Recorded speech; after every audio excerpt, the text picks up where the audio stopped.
YouTube family, welcome back to Khushi Nona channel. आज हमारी anniversary है। पहले तो हम लोगों को विश कर दो, है ना, कि हम साथ में बने रहें, इसके लिए विश कर दो। और आप लोगों ने कहा था कि एक स्टोरी अपनी शेयर करो लाइफ की, जो आज मौका भी है। हाँ, आज हमारी एनिवर्सरी है। 2008 में हमारी शादी हुई थी। आज 10 अगस्त 2008 में हमारी शादी हुई थी और आज है 10 अगस्त 2021। सो आपके साथ में शेयर करते हैं हमारी ये जर्नी और हम कैसे मिले थे, है ना, हमारी स्टोरी। तो शुरू करें फिर? ओके, तो आप शुरू करोगे, मैं करूँ? आप शुरू करो, आप बताओ। ओके, तो क्या हुआ कि 2000 हमारी, पहले तो मैं बता रहा हूँ कि हमारी शादी लव कम अरेंज मैरिज है ना, लव कम अरेंज मैरिज। स्टोरी के लिए सबसे पहले थैंक्स जाता है एक गीतू करके एक लड़की है, उसको जाता है। ठीक है, तो हुआ क्या कि 2007 में मैं था पंजाब में। उस टाइम में मैं म्यूजिक वीडियो कर रहा था। ठीक है, मैं काफ़ी अच्छा नाम, बहुत बड़े बड़े म्यूजिक वीडियोस चल रहे थे, बहुत मतलब एक तो टीनेज से निकल के मतलब 21 22 में क्रॉस किया था, तो अच्छा खासा नाम, बड़े बड़े सिंगरों के साथ रहना, ये सब चीज़ चल रही थी लाइफ में ना। तो बचपना भी था, तो काफ़ी अच्छे अच्छे गाने हिट हो गए हमारे। तो मेरे को क्या हुआ कि MH1 में मेरे को बुला लिया कि आप यहाँ ज्वाइन कर लो, ऑफर आया। और सेम टाइम में मेरे को एक और ऑफर आया ESPN स्टार स्पोर्ट्स से। ठीक है, स्पोर्ट्स चैनल है। तो एक तरफ था अच्छा कैरियर और एक तरफ था MH1। तो मैंने चूज किया MH1। और मैं उस टाइम स्टार न्यूज में थी। हाँ, तो मैं 1 महीना पहले छोड़ के आई थी MH1 में। हाँ, तो मैंने क्या करा कि उस टाइम में मैंने क्या करा कि MH1 मैंने चूज किया। क्यों किया? क्योंकि मैं म्यूजिक वीडियो करता था, म्यूजिक वीडियोस करना मेरा पैशन था और मेरे को ऑफर भी खुद आया था MH1 की तरफ से। तो मैंने MH1 चूज किया, मैं वहाँ आया, ज्वाइन किया, है ना। सो काम कर रहा था। 1 महीना, 2 महीने, 3 महीने निकले, मैं अपने टशन में रहता था। ठीक है, अच्छी रिस्पेक्ट मिलती थी, सब बढ़िया से करते थे, रहते थे। तो एक दिन मैंने बोला ना कि शुरू में कि इसका स्पेशल थैंक्स जाता है गीतू को। तो एक गीतू क्या थी कि एज अ डायरेक्टर वहाँ पे जॉब करती, तो हमारे कैबिन में आई। अब मैं काम कर रहा था, तो आई तो गीतू कैबिन में आई। गीतू ने बोला कि ओमी, तुम्हारी कोई गर्लफ्रेंड है? मैं क्या, ये क्या पूछ रही है मेरे से, गर्लफ्रेंड है? तो मैंने बोल दिया कि हाँ, मतलब पहले थी, अब नहीं है, कोई नहीं। तो उन्होंने बोला कि एक लड़की है जो तुम्हारे लिए बहुत अच्छी है। तो मेरे को बोला कि ऐसे ऐसे लड़की है। मैं क्या, यार उसने तो बोल रखा है कि उसकी एंगेजमेंट हो रखी है। तो मैंने तो कभी देखा भी नहीं, इसने फैला रखा था कि मेरी एंगेजमेंट हो रखी है। ठीक है, ताकि कोई कुछ बोले ना। तो मैंने क्या करा कि इसको मैंने बोला कि हाँ, मेरी बात कराओ, वो तो अच्छी है लड़की, वो हिमाचल से। मैं क्या, ओके, मैं भी हिमाचल से हूँ। तो उसी टाइम में मैंने नंबर लिया। डर लगता नहीं था क्योंकि उस टाइम मतलब वही था कि क्या बोलते हैं, तारे बुलंदी पे थे, कुछ इस टाइप से बोलते हैं ना। तो डर लगता था। आराम से मैंने क्या करा, गीतू ने नंबर दिया और मैंने उसी टाइम पे कॉल करी, बिना डर के कि वहाँ के जो बॉस थे वो बहुत स्ट्रिक्ट थे, वो मतलब बहुत स्ट्रिक्ट थे। ठीक है, पर मेरे को नहीं लगी शर्म, मैंने फ़ोन उठाया, फ़ोन कर दिया, है ना। तो फ़ोन करा और तो आगे से मैडम ने रिस्पॉन्स कुछ नहीं दिया। कोई भी नहीं देती लड़की, तो ये क्यों देती भाई, है ना। तो बात हुई, उसने फ़ोन काट दिया, फिर कोई बातचीत नहीं। फिर आप भी बताओ कुछ। ये मतलब मेरे को तो लगता है ये भगवान ने लिखा था, क्योंकि मैं स्टार न्यूज छोड़ के आई थी और ये पंजाब चंडीगढ़ से मतलब यहाँ पे आए थे और 1 ही महीना हुआ था और मतलब हमारा हुआ भी इतना फटाफट, मतलब हमें खुद ही नहीं पता चला। हाँ, और फिर उसके बाद में चलता रहा। मैं शॉर्टकट में थोड़ा सा शॉर्टकट्स लेता हूँ, तो क्योंकि आपको थोड़ा लंबा नहीं, जहाँ पे मेन स्टोरी आएगी वहाँ पे थोड़ा स्लो कर दूंगा। तो मिले, बातचीत हुई शुरू। तो इसने मेरे को 3 बार तो पहचाना ही नहीं कि मैं कौन हूँ। ठीक है, उसके बाद में मैं कंटिन्यू एफर्ट डालता रहा, जो सब डालते हैं लड़के। ठीक है, उसके बाद में एक दिन वो मैं मिला, तो मतलब हमारी बातचीत शुरू हुई, धीरे धीरे करके टाइम निकलता गया। तो एक दिन इसने बोला कि तुम तो हिमाचल के लगते ही नहीं, तुम तो हो ही नहीं हिमाचली, प्रूव करो। क्योंकि मेरे को देख के ना आप अभी भी नहीं बता सकते कि मैं हिमाचल से हूँ, मेरे बोलने से पहले। ठीक है, कि तो उसने बोला कि तुम हो ही नहीं हिमाचल के और लगूंगा भी कैसे, जो पंजाब में रहा हो, शुरू से ही पंजाब से अटैचमेंट हो, और पढ़ाई भी पंजाब में करी हो आधी ज़्यादा। तो उस टाइम पे वैसे भी 2-2 गोल्ड की चेन डालता था, है कान में बाली, है ना, कान में बाली तो अभी भी डालता हूँ पर निकाल दी है। तो इस टाइप से, और बाल स्ट्रिक्स करके ऐसे रहना बिल्कुल टशन में, जैसे पूरा सिंगर ही है हम भी, ठीक है। तो कोई भी नहीं जानता, मतलब कोई भी नहीं मानता। तो उसके बाद में फिर बस बातचीत होती रही, फिर धीरे धीरे हुआ। फिर एक सोनू ने बोला कि जी मैं कही मेरे को शादी करनी है, मेरे को कोई मतलब टाइम पास नहीं करना, मैंने सीधा बोल दिया।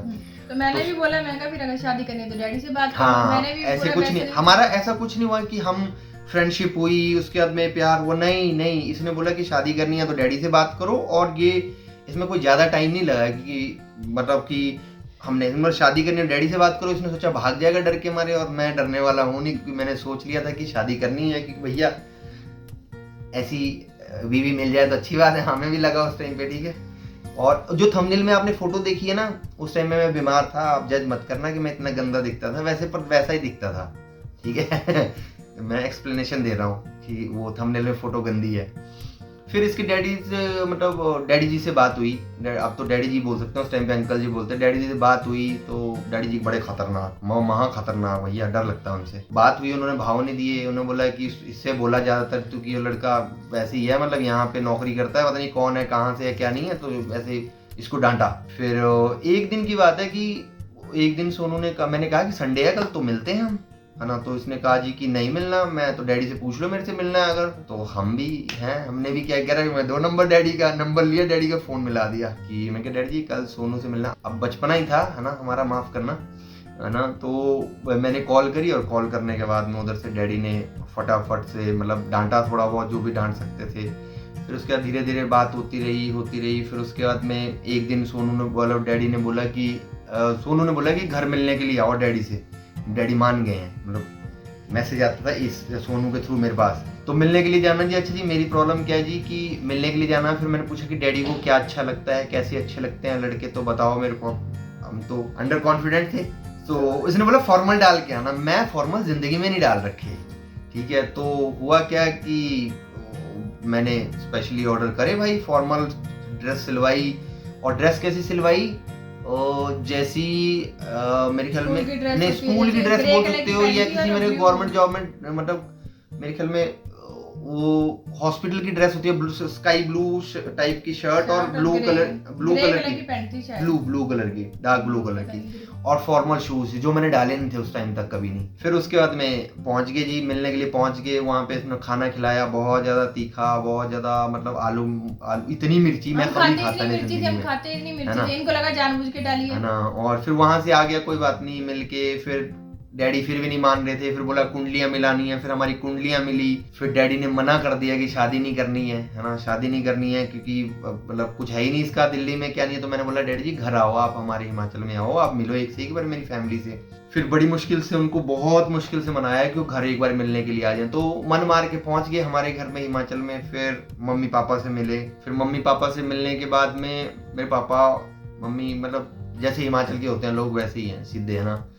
तो हमारे पास जो भी था जैसे थे, हमने वैसे ही उनको दिखाया कि ये सब चीजें हैं, है ना। और लोग तो शो ऑफ करते हैं ना कि हमारे पास ये, हमने उनको बैठाया भी उसी घर में जो पुराना घर था हमारा, कि उसी में बैठाया इनको, कि मतलब जैसे वेलकम के लिए बैठाते हैं। वो ऊपर से 3 घर हैं, तो एक में मैं दिखाऊंगा जब हिमाचल जाएंगे। जैसे ही मिलके गए, उनसे बातें हुई बहुत सारी, मम्मी पापा ने सब सच सच बता दिया जो भी था, है ना। तो उसके बाद में जैसे ही चंडीगढ़ आए तो उन्होंने बोल दिया जी, मना कर दिया कि शादी नहीं करनी है जी, है ना। अब जैसे उन्होंने मना करा, देखो हमने ये सोच लिया था कि माँ बाप की मर्जी के अलावा कुछ नहीं करेंगे। मेरी मम्मी पापा रेडी थे, जिसकी डैडी मना करते, हमने गलत तो करना ही नहीं था जी कुछ, कोई मतलब ऐसा तो था ही नहीं कि कुछ ऐसा होता।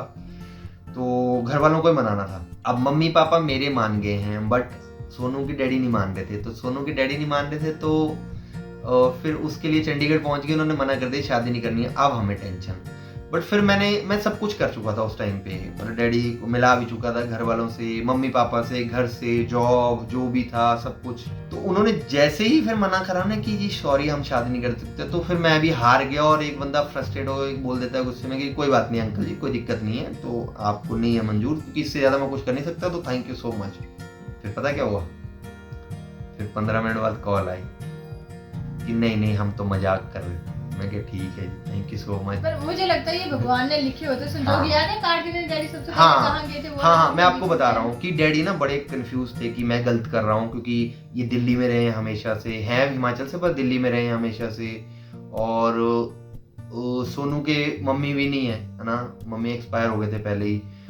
फिर इनकी फैमिली में लोगों ने कहा था कि शादियां कैसे करोगे लड़कियों की, कुछ इस टाइप से कहा, तो बड़े परेशान थे मतलब डैडी जी। मैं उनकी फीलिंग को समझ सकता हूँ ना, हमारे बेटी है। डैडी बहुत बड़े माता के भगत हैं, कांगड़ा माता या चिंतपूर्णी में गए प्रसाद चढ़ाने के लिए, और उन्होंने कहा कि माता रानी आप आज्ञा दे दो, अगर सब कुछ ठीक ठाक है सो अगर ठीक है तो फिर शादी कर देंगे इनकी, है ना, ठीक है। और माता जैसे उनको प्रसाद दिया ना, वहां से उनको प्रसाद में पता क्या मिला, वहां पे छतर चढ़ाते हैं चांदी के, उनको छतर मिला प्रसाद, मतलब प्रसाद में कांगड़ा में, मतलब चिंतपूर्णी थे मेरे ख्याल, चिंतपूर्णी माता या कांगड़ा, हाँ छतर चढ़ाते हैं, तो उनको उसमें छतर मिला। तो उन्होंने बोला पुजारी जी से कि ये छतर मिला है जी हमें, तो बोला जी आपको प्रसाद है ये, बस आपको गिफ्ट है ये, मतलब जो भी आपकी मनोकामना है वो पूरी होगी। तो फिर ऐसे ऐसे करके हमारी शादी हो गई। फिर वो डैडी ने हमें दे दिया था, हमें दे दिया हमने शादी के बाद जो अपने घर का मंदिर बनाया था वो आज तक वहीं पे लगा हुआ है, आपको दिखाएंगे। और फिर उसके बाद में शादी हुई, शादी होके हमने धीरे धीरे शुरू करी अपनी लाइफ स्मूथली। और मैं बहुत लकी हूँ, मैं डिजर्व नहीं करता जैसे मेरे को वाइफ मिली है, मतलब ऐसे नहीं बोल रहा हूँ, सच बोल रहा हूँ ना। और बहुत अच्छी है, बहुत अच्छी सपोर्टिव है ना, इसके बिना मैं जीरो हमेशा। और लिखा हुआ था भगवान ने तो साथ में है ना। और आप लोगों, ये बच्चों ने हमें प्लेटफॉर्म दिया कि हम अपनी स्टोरी आपसे शेयर कर रहे हैं। अच्छा हाँ, मेरी मम्मी ने देखा भी नहीं था सोनू को, शादी के बाद देखा था, फर्स्ट टाइम शादी के बाद देखा था। मेरी मम्मी ने बोला कि उम्मी अगर तुम्हें पसंद है, तुम्हें लाइफ स्पेंड करनी है। मैंने मम्मी से एक क्वेश्चन किया था, 2008 की बात है, मम्मी से एक क्वेश्चन किया था। मैं थोड़ा सा ठीक है, मतलब समझदारी कभी कभी दिखा देते थे। मैंने मम्मी से घर में पूछा था, मम्मी जब सोनू के डैडी ने घर पे आना था, मैं कहा सोनू, मैं कहा मम्मी अगर मैं कहा शादी तो मैं कर रहा हूँ, तो तुम्हें पता भी है कि शादी करूंगा तो मेरे साथ ही रहेगी। मैं कहा तुम्हें क्या सुख मिला मम्मी बहू का अगर मेरे साथ रहेगी, मतलब अगर मेरी वाइफ। तो मेरी मम्मी ने पता क्या कहा कि देखो मेरी लाइफ तो आधे से ज्यादा कट गई है, तुम्हारी लाइफ है, अगर तुम्हारी मैं जबरदस्ती कहीं पे शादी कर दूं और तुम लाइफ में सुखी ना रह पाओ, तो उससे अच्छा है कि तुम अपनी मर्जी शादी करो, एटलीस्ट तुम्हारा खुद का डिसीजन होगा। तो मम्मी ने देखा भी नहीं था सोनू को। तो यही स्टोरी थी हमारी, बहुत अच्छा था, सब कुछ बहुत अच्छा था। और आप भी बताओ कुछ जल्दी से, मैं ही बोलने जा रहा हूं। मैं क्या बताऊं, मैं शादी करके आई और मुझे इतना अच्छा लगा कि मुझे फिर अब मायके की याद ही नहीं आती। मम्मी ने भी काफी सपोर्ट किया, मतलब माँ जैसा प्यार दिया, और मुझसे भी ज्यादा आज मेरी बेटी को इतना प्यार करती हैं वो। मतलब दोनों ऐसे रहती हैं, दोनों सहेलियां हो, एक एक चीज ऐसे शेयर करनी, बतानी करनी। जब खुशी अपनी फिल्म के शूट के लिए गुजरात गई थी, तो खुशी के साथ में मम्मी बहुत ज्यादा एक्साइटेड थी, और मम्मी मेरे से ज्यादा सपने देखती है खुशी के लिए कि खुशी मतलब लाइफ में बहुत आगे जाएगी। और इनकी आपस में दादी और पोती की ऐसे बनती है, जब गुजरात शूट के लिए गई थी तो 8 दिनों के लिए दादी के साथ में खुशी गई थी, और ये दोनों मस्त रहते हैं आपस में। और पापा तो हमारे इतने सीधे हैं, मतलब उनसे तो मैं जैसे तैसे जो मर्जी मजाक करूं, क्योंकि अपने डैडी से मजाक करते मुझे डर लगता है उनसे जैसे मर्जी बोलो। मेरे पापा, हमारे घर में ऐसा माहौल नहीं है कि ये बहू है तो सर पे चुन्नी लो, या सास है तो सब अपने फैमिली में सब मस्त जॉइंट। लड़ाई भी होती है, सबकी होती है हमारी आपस में, मतलब थोड़ा बहुत ऊपर नीचे होता है, सबके घरों में होता है, क्योंकि इमोशनल है। मैं मम्मी और इनका नेचर बताऊं तो दोनों एक जैसे इमोशनल है, गुस्सा भी ज्यादा है लेकिन इमोशनल भी एक जैसे ही है। और मैं बता रहा हूं, करेंगे तो दिल से करेंगे, नहीं तो नहीं करेंगे। बिल्कुल बिल्कुल दिल से करना चाहिए। देखो फेक नहीं करते हम कि फॉर्मेलिटी के लिए कुछ कर दिया। और वैसे बोलते हैं ना कि अगर फैमिली में अप्स एंड डाउन्स ना चले और फ्लैट हो जाए तो फ्लैट तो डेड होती है लाइफ। अप्स एंड डाउन जरूरी हैं, तो चल रहे हैं, लाइफ में चलता रहता है, बस सपोर्ट है। और आप प्रे करना हमारे लिए कि हम हमेशा साथ में रहें। आपके कोई क्वेश्चंस हो, आप फैमिली हो, ये बच्चों ने प्लेटफॉर्म दिया तो इस पे हमारी जो स्टोरी है हम अनकट एज इट इज आप लोगों ने बोला कि अपनी रियल स्टोरी बताना, वो हमने आज के दिन, आज हमारी एनिवर्सरी है तो आज के दिन हमने ये स्टोरी, तो बहुत सारी है, बहुत सारी स्टोरी, आज एनिवर्सरी वाले दिन हमने अपनी स्टोरी बता दी। हाँ, गिफ्ट इन्होंने कोई दिया नहीं, कभी देते नहीं है, कभी नहीं देते। मेरा तो 14 साल मैं आपको बता रहा हूँ गिफ्ट की मैं एक बात बता रहा हूँ आपको। गिफ्ट एक, मतलब पता नहीं मैं गलत हूँगा, मेरे को पता मैं 99.9% गलत हूँगा सबकी मतलब डेफिनेशन में, पर मेरी डेफिनेशन ये है कि रोज गिफ्ट है, रोज सेलिब्रेशन है। अगर आप फैमिली में अच्छे हो, खुश हो, जो आपका मन करते हो आप लो, जो मैं मन करता है, हमारे लिए रोज ही सेलिब्रेशन है ना। कोई आज के दिन पता लगा हम दिन में कर रहे हैं कि मतलब केक काट रहे हैं बहुत अच्छे से, और दूसरे दिन एक दूसरे के ऊपर जुत्ती हो रही है, तो उससे अच्छा है ना कि हम जैसे हैं वैसे ठीक है, और सेलिब्रेशन है, डेली सेलिब्रेशन है ना, लाइफ चल रही है। सो ये है कि आप लोग हमेशा सपोर्ट करते रहना, और प्लीज़ प्लीज़ हमारे चैनल को सब्सक्राइब करना। जो नए लोग हैं, हम रियल लाइफ की रियल स्टोरीज आपके साथ शेयर करेंगे। ये बच्चों ने प्लेटफॉर्म दिया, मैं फिर बार बार बोल रहा हूँ, thank you so much in बच्चों का भी। और हम इसके साथ में आपके साथ जुड़े हैं और हमेशा साथ में रहेंगे। और अगर कोई गलती हो गई हो, किसी को कोई हमारी बात बुरी लगे, तो हम आपसे माफ़ी मांगते हैं। चलो बाय बाय, मिलते हैं नेक्स्ट वीडियो में। Thank you.